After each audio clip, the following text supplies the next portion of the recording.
আমাদের মুখে দাঁতের দরকার ছিল, মায়ের পেট থেকে দাঁত নিয়ে আসিনি।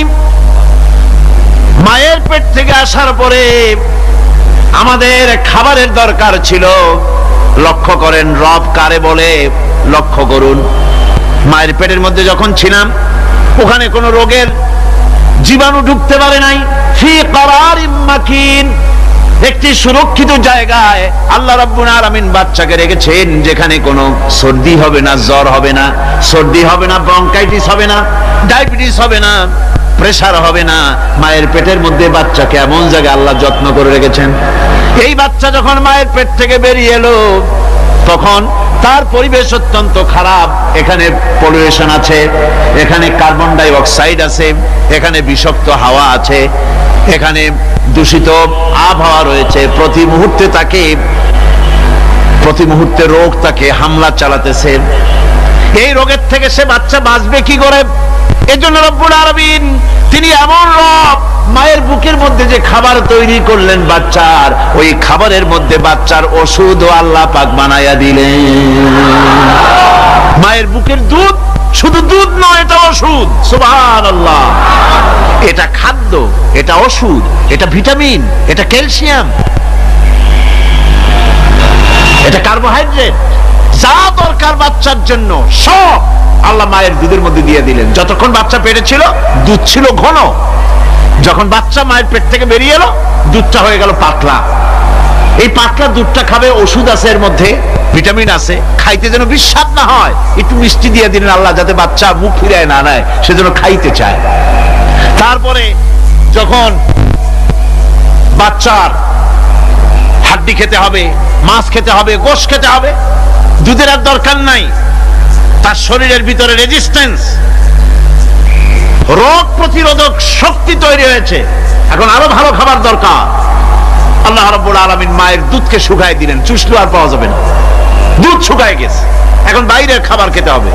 আসছিল যখন বুকে দাঁত ছিল না, বাইরে যখন এলো দাঁতের যখন দরকার হলো, কোন আল্লাহর বান্দা কি আল্লাহর কাছে দরখাস্ত করেছেন যে আল্লাহ আমার কয়েকখান দাঁত দাও, দাঁত ছাড়া আমি চাবাই কেমন? এই সবগুলি দাঁত কে সেট করে দিলেন? রব্বুল আলামিন দাঁতগুলিকে সেট করে দিলেন। বুকের মধ্যে দাঁত এসে গেল। আল্লাহ রাব্বুল আলামিন শরীরটাকে সাজিয়ে গুছিয়ে, হিউম্যান বায়োলজি যাকে বলা হয়, এই শরীরকে যে সুন্দর করে আল্লাহ পাক তৈরি করলেন বলে শেষ করা যাবে না। কত সুন্দর করে আল্লাহ পাক বানিয়েছেন। আপনার মাথার ভিতরে সেল তৈরি করা হলো, ব্রেন তৈরি করা হলো। এই ব্রেনটা শুকনা জায়গায় রাখা হয় নাই। শুকনা জায়গার মধ্যে ব্রেনটা যদি থাকতো, নড়াচড়া করে আপনার ব্রেনের যে টেকনোলজি আল্লাহ পাক ইউজ করেছেন সেটা অসুবিধাগ্রস্ত হতো। এই জন্য ক্রিম যেভাবে পানির মধ্যে ভাসা থাকে, পানির মধ্যে ভাসমান ক্রিম মাখন যেভাবে রাখা হয়, সামান্য পানির মতো করে এর ভিতরে ব্রেনটাকে রাখা হয়েছে। এই ব্রেনের ভিতরে, ব্রেন হচ্ছে পৃথিবীতে কম্পিউটার, আজকের পৃথিবীর শ্রেষ্ঠ আবিষ্কার। কিন্তু মানুষের মাথায় যে কম্পিউটার আল্লাহ পাক দান করেছেন, এই কম্পিউটারের সামনে দুনিয়ার কম্পিউটার এতিম। এবার লন্ডন গিয়েছিলাম, প্রত্যেক বছর 1.5 মাস 2 মাস সময় পাই, কিন্তু আপনারা দোয়া করেছেন এখন পার্লামেন্টে সময় দিতে হয় বেশি। বিদেশের সফর কমে গিয়েছে। 10 দিনের জন্য গিয়েছিলাম। ওরা আমাকে একটা ডায়েরি দিল।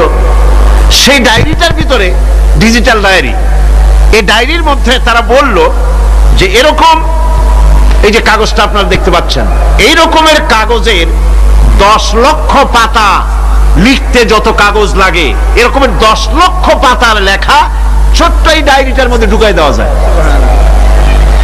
10,000 টেলিফোন নাম্বারের মেমোরিতে তুলে দেওয়া যায়। এটা হচ্ছে লেটেস্ট আবিষ্কার। কিন্তু আল্লাহ পাক মানুষের যে ব্রেনটা তৈরি করলেন, পৃথিবীতে যা আছে এ সব কিছু একটা মানুষের ব্রেনের মধ্যে, সমস্ত তত্ত্ব, সমস্ত ফ্যাক্টস মানুষের মেমোরির ভিতরে ঢুকাবার পরেও আরো লক্ষ লক্ষ জায়গা বাকি থেকে যাবে, শূন্য থেকে যাবে, যা পূরণ হওয়ার নয়। এত বিশাল মেমোরি আল্লাহ পাক তার মানুষের মাথার মধ্যে তৈরি করে দিয়েছেন। সুবহানাল্লাহ বিহামদি। দেখুন অবস্থাটা কি। আল্লাহ তার মানুষকে কিভাবে, রব কাকে বলে, রব কারে বলে, সুবহানাল্লাহ ওয়া বিহামদি। চোখের সামনে রাস্তা দিয়ে চলতে গিয়ে চোখের সামনে সাপ দেখলেন, চোখ দেখার কাজ করেছে। চোখ কি করেছে? দেখার কাজ করেছে। এখন কি করবেন? চোখ কিন্তু দেখে বসে থাকে নাই, চোখ দেখা মাত্রই ট্রান্সমিট করেছে ব্রেনকে। ব্রেন সাথে সাথে অ্যাকশন নিতে বলেছে হাতকে আর পাওকে। হাতে লাঠি থাকলে পিটাও, লাঠি না থাকলে পাকে বলেছে দৌড় মারো। এই যে সাপ দেখলো, চোখ চোখ এটাকে পাঠাই দিল ব্রেনকে, ব্রেন পাঠাই দিল অ্যাকশনে হাতে আর পায়ে। এতে কিন্তু 1 সেকেন্ড সময় লাগে নাই, 1 সেকেন্ডের কয়েক লক্ষ ভাগের 1 ভাগের ভিতরেই মানুষ অ্যাকশনে এসে গিয়েছে। সুবহানাল্লাহ। এর নাম হচ্ছে রব। এর নাম কি? তার অফুরন্ত সৃষ্টি, অফুরন্ত সৃষ্টি। মানুষের হাত তৈরি করেছেন, চোখ তৈরি করেছেন। চোখে কিন্তু আমরা নেগেটিভ দেখি। চোখে আমরা কি দেখি? নেগেটিভ দেখি। এই নেগেটিভটা চোখ ক্যাচ করে ব্রেনের ভিতর থেকে পজিটিভ হয়ে কে বের করে দেয়? সুবহানাল্লাহ ওয়া বিহামদি। কানে অসংখ্য শব্দ শুনি, কিন্তু কোন শব্দ তো জড়ায় যায় না। অসংখ্য শব্দ আমরা শুনি, যেমন রেডিও। রেডিও ঘুরাচ্ছেন,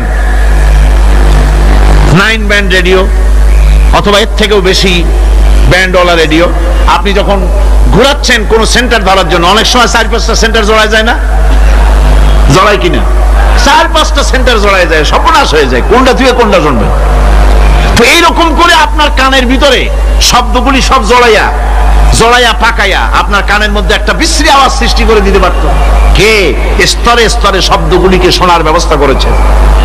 আপনার জিহ্বার ভিতরে হাজারো রকমের স্বাদ গ্রহণ করার জন্য একটা জিহ্বায় এতগুলি টেস্ট নেওয়ার ক্ষমতা কে তৈরি করে দিলেন? আল্লাহ রাব্বুল আলামিন। সুবহানাল্লাহ ওয়া বিহামদি। তিনি হচ্ছেন রব, যিনি মানুষের প্রতিপালন সৃষ্টি করেন এবং প্রতিপালন করেন, এমনি এমনি ছেড়ে দেন। এরপরে মানুষের সব প্রয়োজন তিনি মিটিয়েছেন। মানুষের জীবন ধারণের জন্য সব থেকে বড় প্রয়োজন পানি। সবচেয়ে বড় প্রয়োজন কি? পানি। জোরে কোন কি? পানি।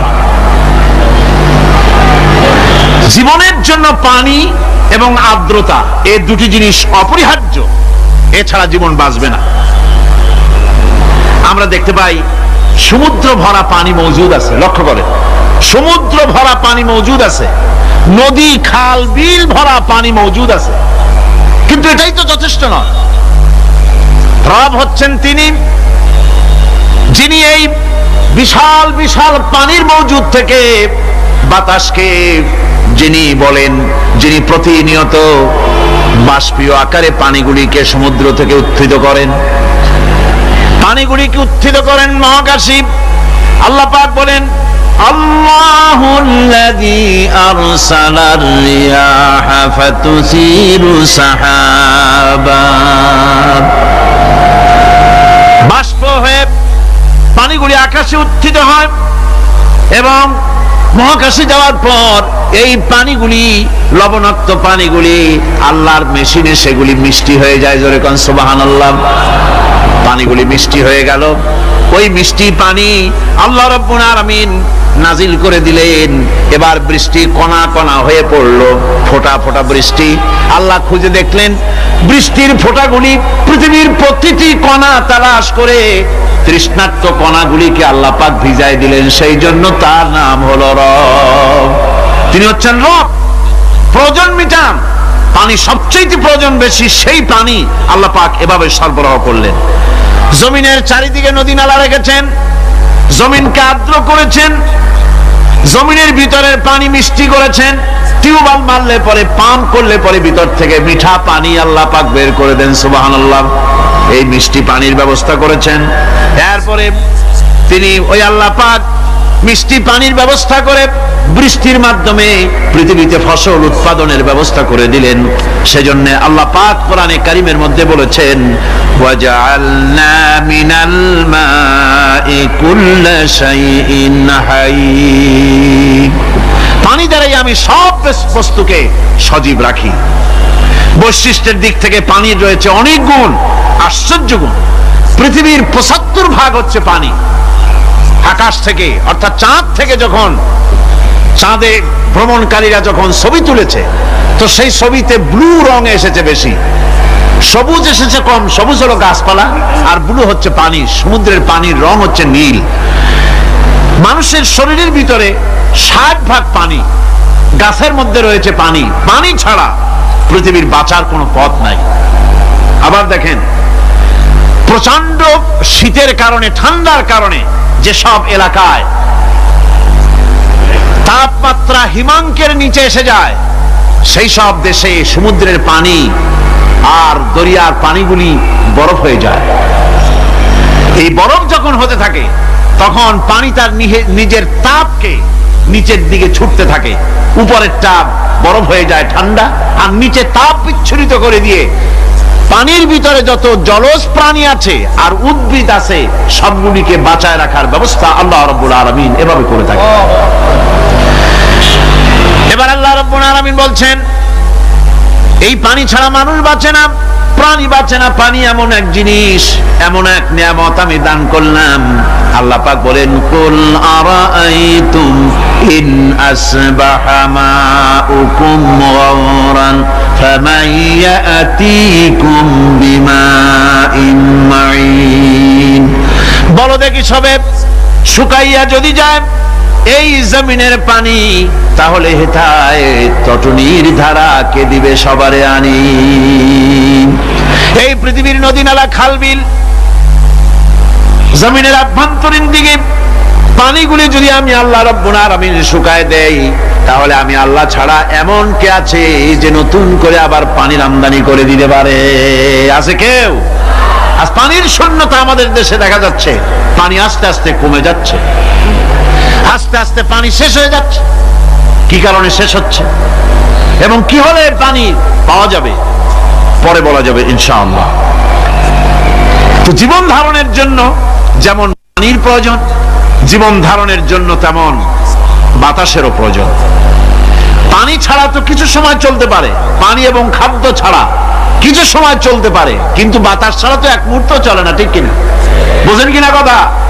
বাতাস ছাড়া এক মুহূর্ত চলতে পারে না। অথচ আল্লাহ রাব্বুল আলামিন এই বাতাস দিয়ে গোটা আকাশকে, শূন্য জায়গাগুলি বাতাস দিয়ে ভরে রেখেছেন, যাতে করে কারো বাতাসের কোনো অসুবিধা না হয়, শ্বাস করতে কোনো কষ্ট না হয়। প্রাণী জগৎকে বাতাস দিয়ে বাঁচিয়ে রাখার জন্য আল্লাহ পাক মহাশূন্যকে এভাবে সব এলাকা বাতাস দিয়ে ভরে রেখেছেন। এই জন্য তার নাম হচ্ছে রব। এটাই হচ্ছে রুবুবিয়তের নমুনা। আমার ভাইয়েরা, আল্লাহ রাব্বুল আলামিন পানি দিলেন, বাতাস দিলেন, খাদ্যের ব্যবস্থা করে দিলেন। শস্য শ্যামল এলাকায় আল্লাহ পাক সব জায়গাগুলিতে শস্য শ্যামল হোক অথবা উষর ধূসর মরুভূমি হোক, সারা পৃথিবী জুড়ে আল্লাহ রাব্বুল আলামিন খাবারের দস্তরখান বিছায় রেখেছেন। ওয়ামা মিন দাব্বাতিন ফিল আরদি ইল্লা আলাল্লাহি রিজকুহা। এই পৃথিবীর বুকে এমন কোন বিচরণশীল জীব নাই যেই জীবের রিজকের দায়িত্ব আমি আল্লাহ আমার নিজ হাতে গ্রহণ করি নাই। জোরে বলেন সুবহানাল্লাহ। সব রিজেক আমি ছড়ায় রেখেছি বিশ্বজুড়ে সর্বত্র। আল্লাহ পাক বলছেন, فَلْيَنْظُرِ الْإِنسَانُ إِلَى طَعَامِهِ أَنَّا صَبَبْنَا الْمَاءَ صَبًّا ثُمَّ شَقَقْنَا الْأَرْضَ شَقًّا فَأَنبَتْنَا فِيهَا حَبًّا।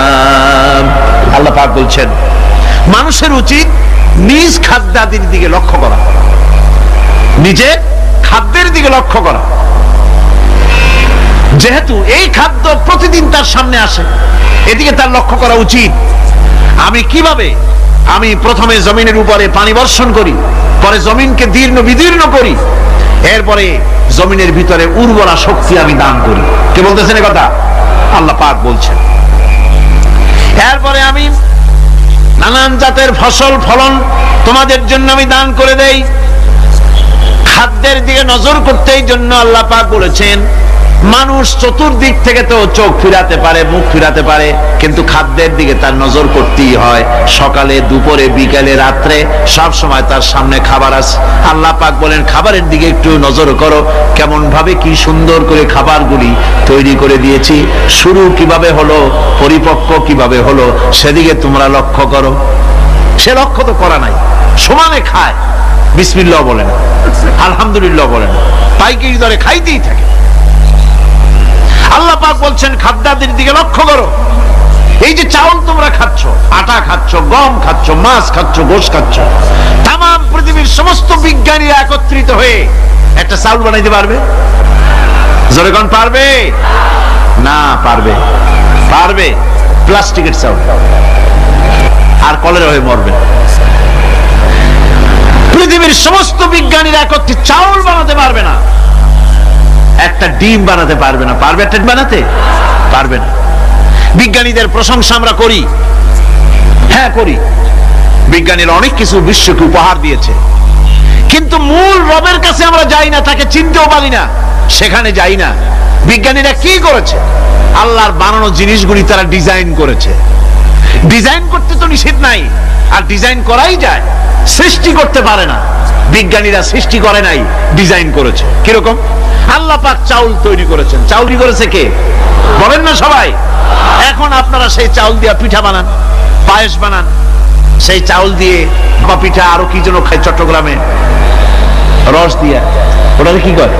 ধুই পিঠা নাকি ধোঁয়া পিঠা। এইভাবে করে আপনি ডিজাইন তৈরি করছেন। আটা দিচ্ছে, আল্লাহ পাক আটা তৈরি করেছেন, গম দিয়েছেন, এই আটা দিয়ে গোলগোল্লা তৈরি হচ্ছে, এর দ্বারা রুটি তৈরি হচ্ছে, এর দ্বারা অসংখ্য রকমের সিমাই টিমাই ইত্যাদি দিয়ে, লাচ্ছা সিমাই, নানান রকমের সিমাই আপনি ডিজাইন করেন, অসুবিধা নাই। আল্লাহর তৈরি করা কাঠ দিয়ে ফার্নিচার তৈরি হচ্ছে, টেবিল হচ্ছে, গোষ্ঠী শুদ্ধ হচ্ছে। আল্লাহর তৈরি করা লোহা দিয়ে মাইক হচ্ছে, স্ট্যান্ড গান হচ্ছে, ব্রেন গান হচ্ছে, তারপরে প্লেন হচ্ছে। তাহলে আমি বলতে চাইলাম, বুঝাতে চাইলাম, সমস্ত জিনিস এর স্রষ্টা কে? জোরে বলেন কে? বিজ্ঞান শুধু এগুলি এক জায়গায় করে অ্যাসেম্বল করেছে, এগুলিকে এক জায়গায় করে এক একটা রূপ দিয়েছে।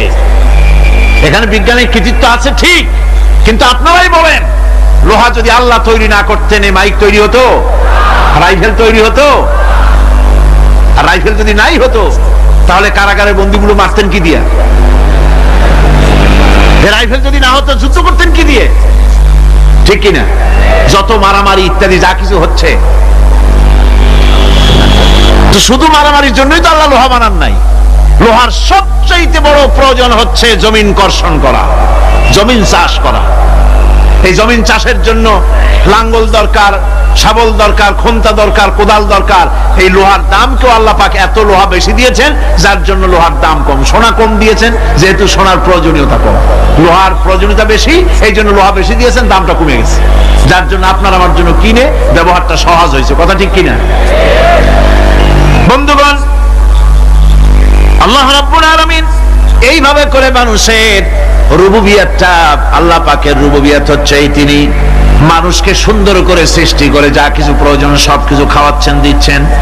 সে আল্লাহ পাক প্রশ্ন করছেন, কুল মান ইয়ারযুকুকুম মিনাস সামাই ওয়াল আরদ আম্মান ইয়ামলিকুস সামআ ওয়াল আবসারা ওয়া মান ইয়াখরুজুল হাইয়্যা মিনাল মাইয়িতি ওয়া ইউখরিজুল মাইয়িতা মিনাল হাইয়্য। আকাশের প্রশস্ত বুক থেকে এবং জমিনের এই প্রশস্ত বুক থেকে কে রিজেক, তোমাদের খাদ্যকে উৎপাদন করে? কে নির্জীব থেকে সজীবকে বের করেন, আর কে সজীবকে নির্জীবে পরিণত করেন? তিনি কে? তিনি হচ্ছেন আল্লাহ পাক। আল্লাহ পাক বলছে, এই প্রশ্ন যদি তাদেরকে করা হয় তো তারা কি বলবে? আল্লাহ পাক বলেন, ওয়ামান ইউদাব্বিরুল আমরা ফাসায়াকুলুনা আল্লাহ ফাকুল আফালা তাত্তাকুন। হে নবী, এদেরকে প্রশ্ন করুন। এদেরকে যদি প্রশ্ন করা হয় এই পৃথিবীর সুন্দর পরিচালনা পদ্ধতি কে করেন, তাহলে তারা এক কথায় বলবে, নিজের থেকেই বলবে আল্লাহ। কে করছেন? সবকিছু আল্লাহ। আল্লাহ পাক বলেন নবী তাহলে তাদেরকে বলেন এ কথা জানার পর, এ কথা বোঝার পরেও কেন তারা ঔদাসীন্যতা দেখাচ্ছে, কেন তারা গাফিল হয়ে যাচ্ছে, কেন তারা আল্লাহ পাককে ভয় করে তার পথের অনুসারী হচ্ছে না? যে আল্লাহ রাব্বুল আলামিন এত কিছু করছেন, তিনি তার পরিচয় সম্পর্কে বলে দিচ্ছেন, ফাযালিকুমুল্লাহু রাব্বুকুমুল হক ফামাযা বা'দাল হক ইল্লাদ দালাল। নিশ্চয়ই এসবের মূলে রয়েছেন তোমাদের রব, আমাদের আল্লাহ, আমাদের রব। সুতরাং উজ্জ্বল সত্য প্রকাশিত হওয়ার পর গোমরাহি ছাড়া আর কিছুই বাকি থাকে না। সুতরাং যারা সত্যের পথের অনুসরণ করতে চায়, রবকে চিনতে হবে, আল্লাহ পাককে জানতে হবে এবং তাকে অনুসরণ করতে হবে, তাকে রব হিসাবে চিনতে হবে।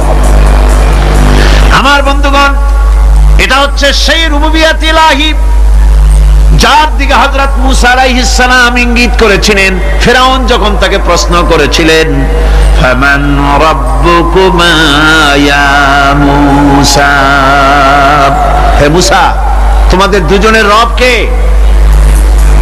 তোমাদের রব, তোমাদের প্রভু কে? তিনি জবাব দিলেন, রব্বুনাল্লাযী আ'তা কুল্লা শাইইন খালকাহু সুম্মা হাদা। রব হচ্ছেন আমাদের তিনি, যিনি নাকি আমাদের প্রতিপালক, আমাদেরকে সৃষ্টি করেছেন এবং আমাদেরকে হেদায়েত দিয়েছেন, সঠিক পথের দিশা দিয়েছেন। এখানে হেদায়েত হচ্ছে, এখানে হেদায়েত শব্দের অর্থ হচ্ছে সৃষ্টি শুধু করেন নাই, তাকে চলা, তার খাদ্য অনুসন্ধানের, তাকে বেঁচে থাকার সবকিছুর উপকরণ, এর কমন সেন্স, এর সাধারণ জ্ঞান আল্লাহ পাক তার সাথে দিয়েছেন। তিনি হচ্ছে রব। আচ্ছা, একটা দৃষ্টান্ত দেই। এই হেদায়েতটা কি? এই হেদায়েতটা হচ্ছে আপনাদের বাড়িতে যদি কারো বিড়াল থাকে, বিড়াল, বিড়াল বোঝেন তো না? কি বলে বিড়াল, বিলাই নাকি বলে বিড়াল। এই বিড়াল যদি আপনাদের কারো বাড়িতে থাকে, তো বিড়ালের প্রসবকালীন অবস্থা দেখবেন, বিড়ালের প্রসব হবে, বাচ্চা দেবে। বিড়াল তখন ঘরের মধ্যে পেরেশান হয়ে ঘুরতে থাকে, একটা নিরাপদ জায়গা খোঁজে, একটা নিরাপদ জায়গা খোঁজে। প্রসব করার 2-3 দিন আগের থেকে খুঁজতে থাকে তার জন্য নিরাপদ জায়গা কোনটা। এরপরে খুঁজতে খুঁজতে প্রসবের দিন সে সত্যিকারের ঘরের মধ্যে সবচেয়ে কোনা কানা জায়গা যেটা, সেই রকম একটা নিরাপদ জায়গা সে বেছে নিল। এরপরে বাচ্চা হলো। বাচ্চা হওয়ার পর এই বাচ্চার উপরে কেউ যেন আক্রমণ না করে, শত্রু যেন তার জায়গাটিতে না আসে, এই জন্য বাচ্চাটার তো হাত দিয়ে মায়ের মতো কোলে নিতে পারে না, সে আস্তে করে ঘাটটা কামড়ায় ধরে যাতে করে বাচ্চা ব্যথা না পায়। ওইভাবে করে ঘাড় কামড়ায় ধরে আজকে এই সিঁড়ির নিচে, কালকে ওই খাটের নিচে, পরশুদিন এই আলমারির কোনায়, এইভাবে বাচ্চাগুলি সরায় সরায় রেখে বাচ্চাকে প্রতিপালন করে। এই বিড়ালের হেদায়েত দিলটা কে? যিনি দিলেন তার নাম রব। তিনি হচ্ছেন রব্বুল আলামিন। সন্তান প্রতিপালনের ব্যবস্থা শুধু দুনিয়ার মানুষকেই দেন নাই, প্রাণী জগৎকেও দিয়েছেন। সুবহানাল্লাহ।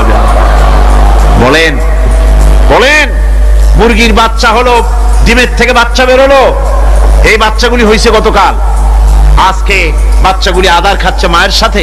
হঠাৎ করে একটা চিল এলো আর ওর মা একটা সিগন্যাল মারলো, সাথে সাথে বাচ্চাগুলি দৌড়াইয়া এমন পলান দিল, আপনি তো ভালো একাদশীর বাপেও তালাশ করে পাবে না যে মুরগির বাচ্চা পলাইলো কই।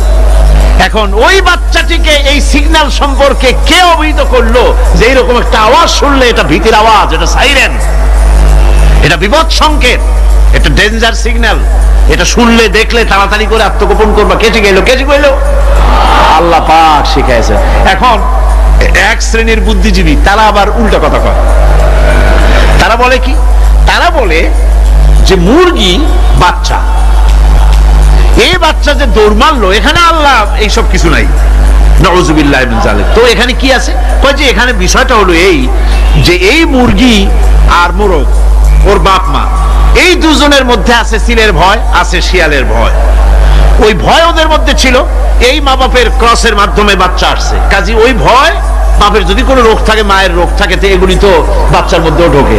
তো ভয় হোক, সুখ হোক, দুঃখ হোক, এই অনুভূতি স্বাভাবিক প্রক্রিয়ার মাধ্যমে বাচ্চার মধ্যে ঢুকছে, আর সিল দেখে আওয়াজ শুনে সে আত্মগোপন করেছে। এইটা আমি পড়িয়া আমি আমার আলোচনা এক জায়গায় বললাম বুদ্ধিজীবীদের উদ্দেশ্যে, যদি সত্যিই তাই হয়, মোরগ আর মুরগি মা বাবার মধ্যেই ভয় আছে বলে বাচ্চার মধ্যেই ভয় ঢুকছে, সেই জন্য সে আত্মগোপন করছে, তাহলে এবার মানুষের ব্যাপারে কথাটা আনি। মানুষেরা সাপের ভয় করে না মহব্বত করে? কথার জবাব দিলে না, যখন তখন মনে হয় আপনারা সাপ বুঝি ভালোবাসেন। সাপ আমরা সকলেই ভয় পাই, মায়ও ভয় পায়, বাবাও ভয় পায়। এই মায়ের গর্ভে সন্তান এসছে, সন্তানের বয়স 2 বছর 2.5 বছর, ঘরের মধ্যে কেউ ছিল না, ঘরের মধ্যে একটা সাপ আসছে, একটা সুন্দর সাপ, দেখতে সুন্দর, কিন্তু সে সাপে কামড়ালে মানুষ মরে যায়। ওই সাপটা মাথা উঁচু করে ফনা ধরেছে। এই বাচ্চাটা কি সাপ দেখে দৌড় মারবে, না বাচ্চাটা ওই সাপটাকে ধরার জন্য সে এগিয়ে যাবে? কোনটা করবে? এগিয়ে যাবে। তাহলে মা বাপের ভয়, তাদের মা বাপের রক্তের মধ্যে, শিরার মধ্যে সব জায়গায় সাপের ভয়, তার মাধ্যমে বাচ্চা এসে বাচ্চার মধ্যে সাপের মহব্বত হইল, কারণ ভয় হইল না কারণ বাচ্চা অবস্থা। সুবহানাল্লাহ। আমার বন্ধুগণ, মুরগির বাচ্চাকে হেফাজত করার জন্য বুদ্ধিমান প্রাণী মানুষ তার কাছে নাই বলে আল্লাহ রাব্বুল আলামিন তারে বাচ্চা অবস্থা থেকে বোঝার তৌফিক দিয়েছেন কোনটা ভয়ের আওয়াজ, কোনটা হলো বিপদের আওয়াজ। মানব সন্তানের প্রতিপালন করার জন্য তার মার বাবা আছে বলে ওই রকম করে পশুদের মতো আল্লাহ বানান নাই, তাকে হেফাজত করার জন্য মা বাপ আছে বলে এই দায়িত্ব আল্লাহ পাক মা বাপের উপরে ছেড়ে দিয়েছেন। মা বাপ তাকে হেফাজত করে। রুবুবিয়তের প্রতিপালন, হেদায়েতের এই প্রতিপালন আল্লাহ পাক মানুষকে এভাবে করে তাদেরকে হেদায়েত দিয়েছেন, তার পথের চলার দিশা দিয়েছেন। পিঁপড়ার খাদ্য সংগ্রহের ব্যাপারটা দেখেন, পিঁপড়ার আছে দারুণ ঘ্রাণ শক্তি। কোথায় খাবার? 5 তলায় আপনি মিষ্টি খাচ্ছেন, রসগোল্লা থুয়ে দেন, তারপরে দেখেন কোন জায়গায় দিয়ে পিঁপড়া এসে জন্মের খাওয়া খায়, ঠিক কিনা? দেখেন তার কত তীব্র ঘ্রাণ শক্তি, সেখানে চলে যাচ্ছে। তাকে হেদায়েত দেওয়া হয়েছে, তাকে ঘ্রাণ শক্তি দেওয়া হয়েছে। চিল, শকুন, ঈগল কোথায় থাকে বুঝেন না? মহাশূন্যে 3 থেকে 3.5 মাইল উপরে শকুন, বাজ, ঈগল উঠতে থাকে। খাবে কি? ওখানে তো তার খাবার ছড়ানো নেই। আল্লাহ হচ্ছেন এমন রব, আমাদের স্রষ্টা হচ্ছেন এমন রব, যিনি ওই চিল, বাজ আর শকুন মহাশূন্যে যেগুলি উড়ে বেড়ায় ওদেরকে আল্লাহ পাক এমন তীব্র দৃষ্টি শক্তি দান করেছেন, 3 মাইল উপর থেকেও ছাগল মুরগি মরা দেখলে ওখান থেকে এসে ঝাঁপায়ে পড়ে তা খেতে পারবে। তাকে দেওয়া হচ্ছে দৃষ্টি শক্তি। এরকম করে যার যা প্রয়োজন, সমস্ত প্রয়োজনগুলি আল্লাহ মিটাচ্ছেন। এরই নাম হচ্ছে রুবুবিয়তে ইলাহি। এটাই হচ্ছে আল্লাহ পাক রব, এটা তার অসংখ্য প্রমাণ। সেই জন্য আল্লাহ পাক বলেন আলহামদুলিল্লাহি রাব্বিল আলামিন। পড়েন সবাই আলহামদুলিল্লাহি রাব্বিল আলামিন। সমস্ত প্রশংসা হচ্ছে আল্লাহ পাকের জন্য। কোন আল্লাহ? প্রথমে তো আল্লাহ বললাম, তারপর বললাম রব, এখন বলা হচ্ছে কোন রব? যিনি আলামিন, রব্বিল আলামিন, যিনি সমস্ত জাহানের রব। তাহলে বোঝা যাচ্ছে রব, জগৎ একটা না। জগৎ, কথা বুঝতেছেন আমার? জগৎ একটা নয়, জগৎ আছে, বহুমাত্রিক জগতের কথা এখানে আল্লাহ পাক বলছেন। আমি এই জন্য বলি যে কোরআন হচ্ছে বিজ্ঞানের উৎস। কোরআন বিজ্ঞানের কি? বিজ্ঞানের আবিষ্কার যত পারবে, বিজ্ঞান চিরটা কাল কোরআনের কাছে ভিক্ষার হাত দিয়ে এতিমের মতো দাঁড়ায় থাকবে কিয়ামত। আজ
পৃথিবী একটা জগৎ, এই মাটির তলায় আছে আর এক জগৎ, সমুদ্রের ভিতরে আছে পানির তলার আর এক জগৎ, আর মহাশূন্য যে কি তা আপনার মাথায় শূন্য হয়ে যাবে চিন্তা করতে করতে। এই জন্য বিজ্ঞানীরা, বড় বড় বিজ্ঞানী, এরা কিন্তু নাস্তিক হয় না। বর্তমান বিজ্ঞানীরা চিন্তা করে গবেষণা করে খেয়ে হারিয়ে ফেলছে মহাশূন্যকে দেখে, যেখানে আছে গ্যালাক্সি, যেখানে আছে মিল্কি ওয়ে, যেখানে রয়েছে অসংখ্য তারকা। এই পৃথিবীটা মহাশূন্য আল্লাহ যেভাবে তৈরি করেছেন সেই তুলনায় এই পৃথিবী একটা মার্বেলের চাইতে খুব বেশি একটা বড় কিছু হয় বলে মনে হয় না। পৃথিবী যদি হয় একটা মার্বেলের মতো, তাহলে আমরা যে মানুষ, আমাদের অস্তিত্ব কোথায় চিন্তা করেন। এবার মহাশূন্যে চলেন। মহাশূন্য সে কি বিশাল মহাশূন্য! একটা তারকা থেকে আর একটা তারকায় যদি যেতে হয় তাহলে সহস্র সহস্র বিলিয়ন বছরের দরকার হবে। কি বছর? এ দুনিয়ার বছর না, আলোকবর্ষ, লাইট ইয়ার। আলো চলে প্রতি সেকেন্ডে কত? 1,86,000 মাইল। এই 1,86,000 মাইলের সেকেন্ড, এর মিনিট, এর ঘন্টা, এর দিন, এর মাস, এর বছর, এই আলোকবর্ষ। সহস্র সহস্র আলোকবর্ষ পার হয়ে যাবে এক তারকা থেকে আর এক তারকায় পৌঁছানো সুকঠিন। এ ধরনের অসংখ্য তারকা আল্লাহ পাক তৈরি করে রেখেছেন। সূর্য হচ্ছে পৃথিবীর চাইতে 13 লক্ষ গুণ বড়। এরকম সূর্য বিজ্ঞানীরা এখন বলছে, আগে বলতো 1 কোটি সূর্যের চাইতে বড় তারকা, এখন বলতেছে এই রকমের পৃথিবীর চাইতে 13 লক্ষ বড় সূর্য, এরকম 3 কোটি সূর্য খাইয়ে ফেলাইতে পারে। এরকম সহস্র সহস্র তারকা এক একটা গ্যালাক্সির ভিতরে আল্লাহ পাক তৈরি করে গেছে। এখন মনে হচ্ছে যে এই তারকাগুলি বড় না, এই তারকাগুলির চাইতে আবার বড় জিনিস আছে। সেগুলি কি? সেটাকে বলা হয় ব্ল্যাক হোল। সেটাকে বলা হয় ব্ল্যাক হোল, অন্ধকার কূপ। ব্ল্যাক হোল আবার ম্যানহোল বুঝবেন না, কিন্তু ম্যানহোলের ঢাকনা চুরি হয় যেমন। তবে একটা দৃষ্টান্ত আপনি বুঝতে পারেন, রাস্তায় রাস্তায় যেমন অসংখ্য ম্যানহোল আছে, ওই রকম করে মহাশূন্য অসংখ্য ব্ল্যাক হোল আছে, এরা দুইটা না, অসংখ্য। এই ব্ল্যাক হোল আবার দেখা যায়, অদৃশ্য ব্ল্যাক হোল। এই ব্ল্যাক হোল গুলো কি? এগুলি কোরআনে কারীমের মধ্যে আল্লাহ পাক বলেছেন, ফালা উকসিমু বিমাওয়াকিন নুজুম, ফালা উকসিমু বিমাওয়াকিন নুজুম, শপথ সেই পতনে যেখানে নক্ষত্র সমূহ ধ্বংস হয়ে যায়, ধ্বংসপ্রাপ্ত হয়, কসম সেই স্থান সময়ে। সুবহানাল্লাহ। এই অন্ধকার কূপের, এই অন্ধকূপের কসম করছেন আল্লাহ পাক। সে অন্ধকূপটা কি? সেই ব্ল্যাক হোলটা কি? সেই ব্ল্যাক হোল হচ্ছে ওই যে তারকার কথা বললাম যে সূর্য খাইতে পারে, 3 কোটি সূর্য খাইতে পারে, এই রকমের তারকাগুলি ঘুরতে ঘুরতে কোনো এক কারণে যখন সে ব্ল্যাক হোলের রেঞ্জের মধ্যে এসে যায়, তখন ব্ল্যাক হোল ওকে এমন ভাবে চুষে হজম করে ফেলে যেমন বাচ্চা চকলেট চুষা খাইয়া ফেলায়। এইরকম ব্ল্যাক হোলগুলি অত বড় তারকাগুলি খাইয়া চুষা শেষ করে ফেলে যায়। সুবহানাল্লাহ বিহামদিহি। বিজ্ঞানীরা বলেছেন, আমাদের এই পৃথিবীটা, আল্লাহ না করুন কখনো, আমাদের এই পৃথিবীটা যদি কোনো ব্ল্যাক হোলের আওতায় পড়ে, ওর রেঞ্জে আসে, তাহলে মাত্র 2 সেন্টিমিটারের মধ্যে পৃথিবীটা তার ঘনত্ব লাভ করে এর মধ্যে অদৃশ্য হয়ে যাবে, হারায় যাবে, অস্তিত্ব থাকবে না। আল্লাহ পাক আসলে আগে আমার বিজ্ঞানের বইপত্র যখন পড়ি, আমার কাছে আশ্চর্য লাগে, 1400 বছর আগে নবী কোন বিজ্ঞানাগারে পড়াশোনা করেন নাই, কোন সায়েন্স নিয়ে রিসার্চ করেন নাই। সেই নবীর মুখ থেকে এমন বিজ্ঞানময় কোরআন আল্লাহ বের করালেন যে আজকের পৃথিবীর মডার্ন যুগের বিজ্ঞানীরা কোরআনের কাছে এতিম হয়ে দাঁড়ায় আছে। পৃথিবীর কোন বিজ্ঞানী বলতে পারবে না যে কোরআনে কারিমের অমুক আয়াতটা আনসাইন্টিফিক, এটা হাদিস আমাদের বিজ্ঞানের সাথে মিল খায় না, এমন কথা বলতে পারবে না। বরং কোরআন সার্টিফাই করবে তোমার এই বক্তব্য, তোমার এই থিওরি মোস্ট আনসাইন্টিফিক। কোরআন বলবে, ওরা বলতে পারবে না যে আয়াতটা আনসাইন্টিফিক।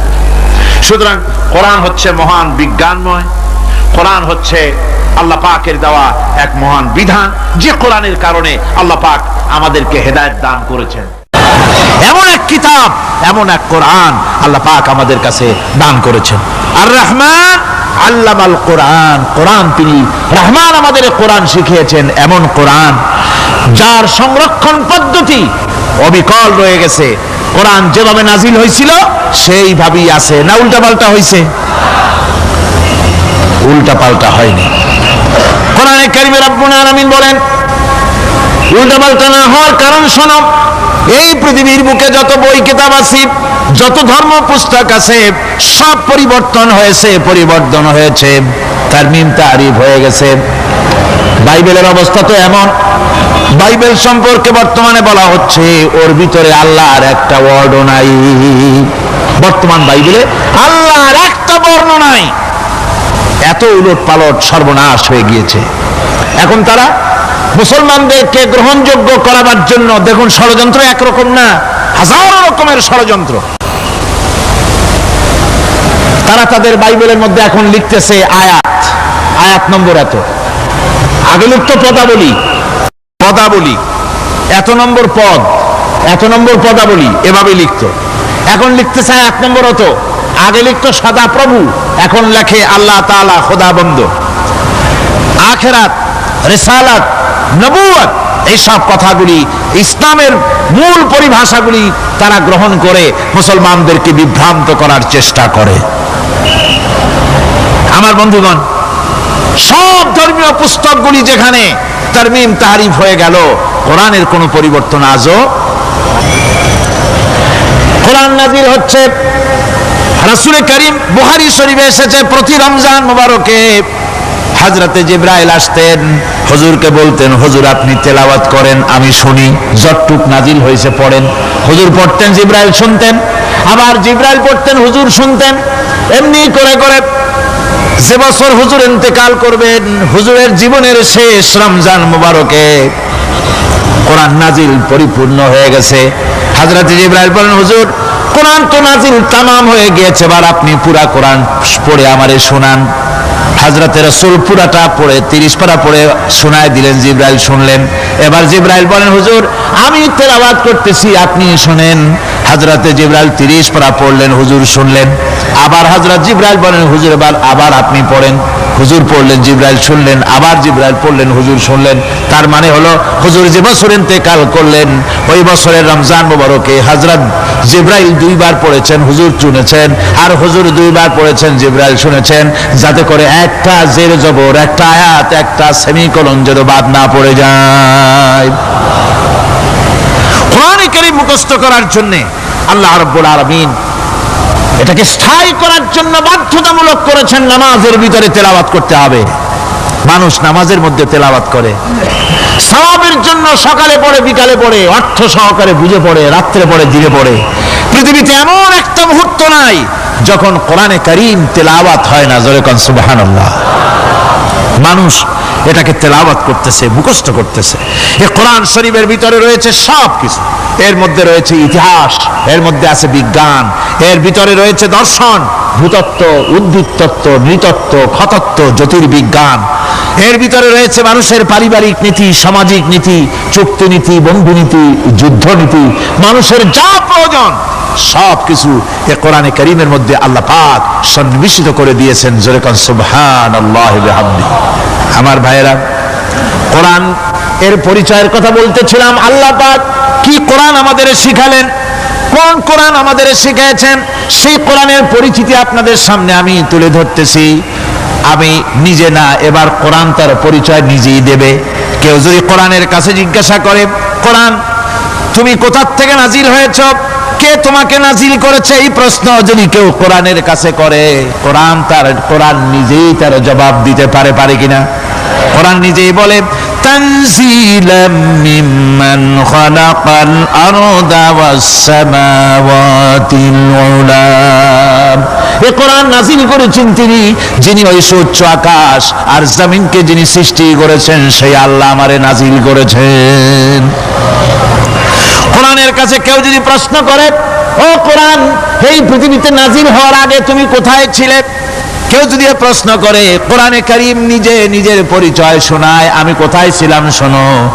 বাল হুয়া কুরআনুম মাজিদুন ফি লাউহিম মাহফুজ, বরং এই কিতাব অতীব মর্যাদা সম্পন্ন সুরক্ষিত ফলকে লিপিবদ্ধ ছিল, আমি ছিলাম লৌহে মাহফুজে, সেখান থেকে এসেছি।